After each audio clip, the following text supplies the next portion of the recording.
Nah, iya baik. Assalamualaikum warahmatullahi wabarakatuh. Perkenalkan, nama saya Nur Mayada. Saya prodi komunikasi dan penyiaran Islam, NIM 2341912012. Nah, jadi pada kesempatan kali ini saya itu akan mempresentasikan makalah saya yang berjudul Komunikasi Antar Pribadi di Era Digital. Nah, jadi kita masuk ke latar belakangnya. Komunikasi antara pribadi sangat penting dalam kehidupan manusia, digunakan berinteraksi dan membangun hubungan. Awalnya dilakukan secara langsung atau tatap muka. Perkembangan teknologi mengubah cara komunikasi, kini banyak menggunakan media digital, memberikan kemudahan sekaligus tantangan.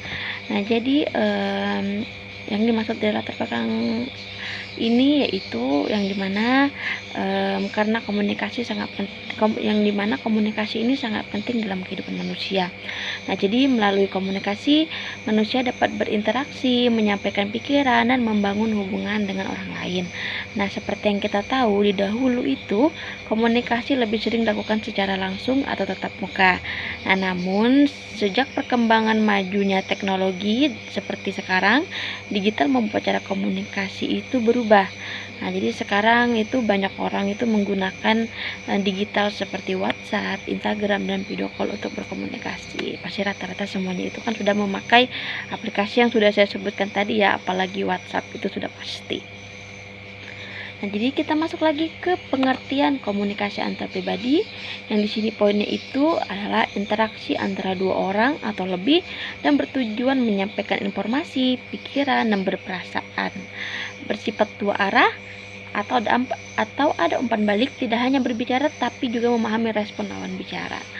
Nah, jadi penjelasan di sini itu ialah komunikasi antar pribadi adalah proses interaksi antara dua orang atau lebih yang saling bertukar informasi, pikiran, dan perasaan. Nah, jadi komunikasi ini tuh bersifat dua arah karena terdapat respon atau umpan balik dari lawan bicara. Nah, jadi di sini ada juga saya ambil dari tokoh Joseph Adepito ya, yang mana menurut dia itu komunikasi antar pribadi ini itu merupakan proses pengiriman dan penerimaan pesan antara dua orang dengan adanya feedback atau umpan balik. Jadi contohnya itu komunikasi antar pribadi dalam kehidupan sehari-hari itu misalnya kita mengobrol dengan teman, berdiskusi dengan dosen, atau chattingan dengan keluarga WhatsApp. Nah, jadi ini itu adalah contoh komunikasi antar pribadi lah dalam kehidupan kita sehari-hari. Nah, jadi selanjutnya kita masuk ke perkembangan di era digital. Di sini itu poinnya saya menuliskan komunikasi tidak lagi harus tatap muka menggunakan komunikasi tidak lagi harus tatap muka, tapi sekarang itu kita bisa menggunakan media seperti WhatsApp, Instagram, video call, lebih cepat dan praktis dan fleksibel, tidak terbatas jarak dan waktu. Nah, jadi di era digital ini komunikasi itu kita tidak harus lakukan cara tatap muka. Sekarang komunikasi itu bisa kita lakukan melalui media digital seperti yang udah saya sebutin tadi. Saya ulangin lagi seperti WhatsApp, Instagram, Zoom, dan video call. Nah, hal ini itu membuat komunikasi kita menjadi lebih cepat, praktis, fleksibel. Nah, karena tidak terbatas oleh jarak dan waktu. Jadi bagaimanapun jarak jauh kita dan waktu kita tetap bisa berkomunikasi, tetap bisa bertatap muka, tetap bisa berbicara walaupun cuma lewat HP atau lewat laptop atau lewat digital lah. Nah, contohnya itu misalnya mahasiswa dapat berdiskusi tugas kelompok melalui grup WhatsApp tanpa harus bertemu. Nah, jadi contohnya itu ya ini tadi. Nah, lanjut kita masuk tokoh dan kontribusinya. Nah, di sini itu saya ada mengambil 6 tokoh dan cara berpikirnya atau kontribusinya. Nah, yang itu pertama ada Joseph Adepito.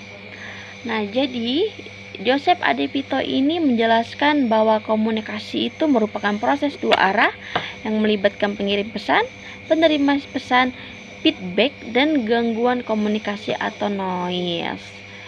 Nah, jadi kita masuk ke tokoh yang kedua, yaitu Marcel McLuhan. Nah, jadi dia ini itu berpendapat bahwa media itu sangat mempengaruhi cara manusia berkomunikasi.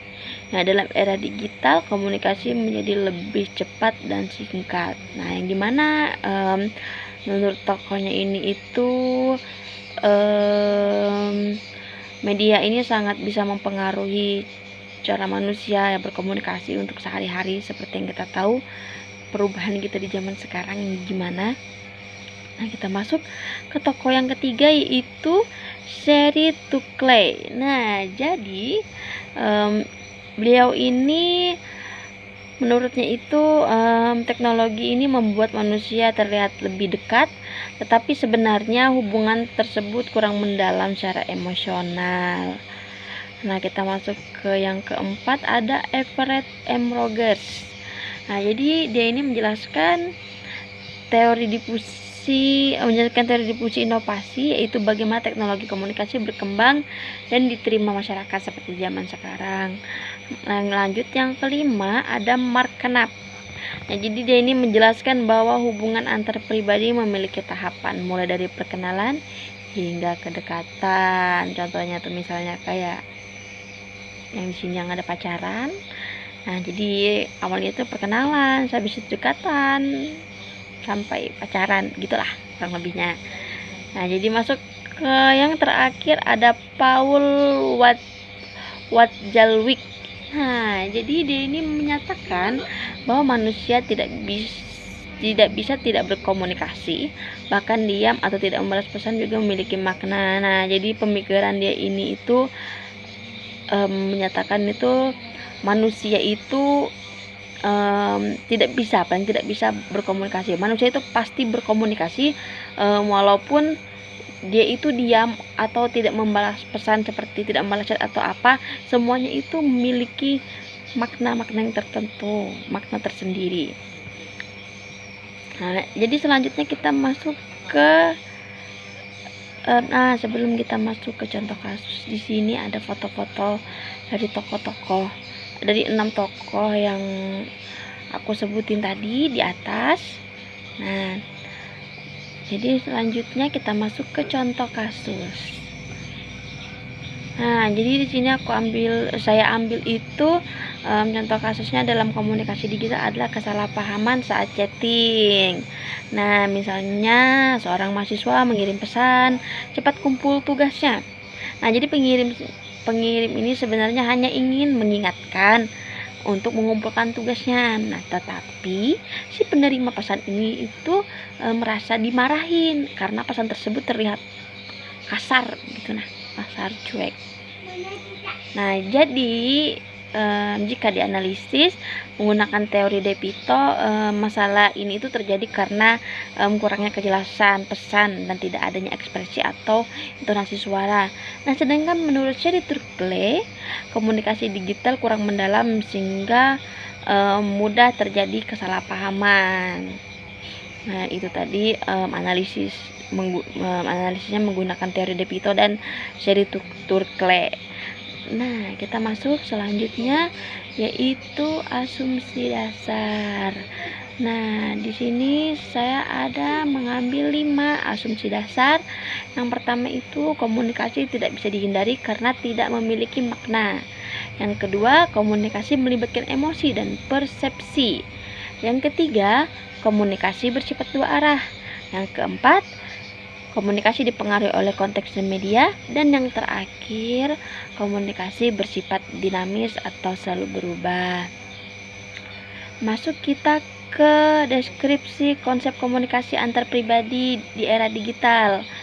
Nah, jadi di sini itu komunikasi digital menggunakan media seperti smartphone dan internet sebagai perantara. Walaupun lebih cepat dan praktis, komunikasi digital ini minim ekspresi nonverbal seperti ekspresi wajah dan intonasi suara sehingga berpotensi menimbulkan kesalahpahaman. Jadi selain itu juga komunikasi digital juga menggunakan simbol seperti emoji atau stiker untuk membantu penyampaian emosi.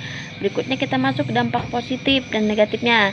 Positifnya yang pertama memudahkan komunikasi jarak jauh, lebih cepat dan efisien, memperluas pertemanan, membantu mengekspresikan diri, dan mendukung kegiatan belajar dan kerja. Nah, dampak negatifnya yaitu rentan kesalahpahaman, hubungan kurang mendalam, mengurangi komunikasi langsung, muncul perilaku yang tidak sopan, dan yang terakhir ketergantungan pada teknologi. Nah, jadi itu tadi dampak positif dan negatifnya.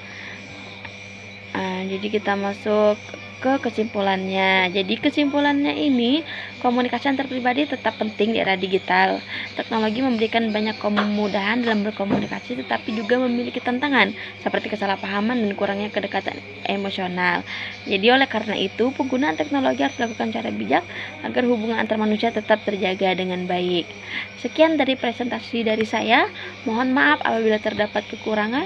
Wassalamualaikum warahmatullahi wabarakatuh.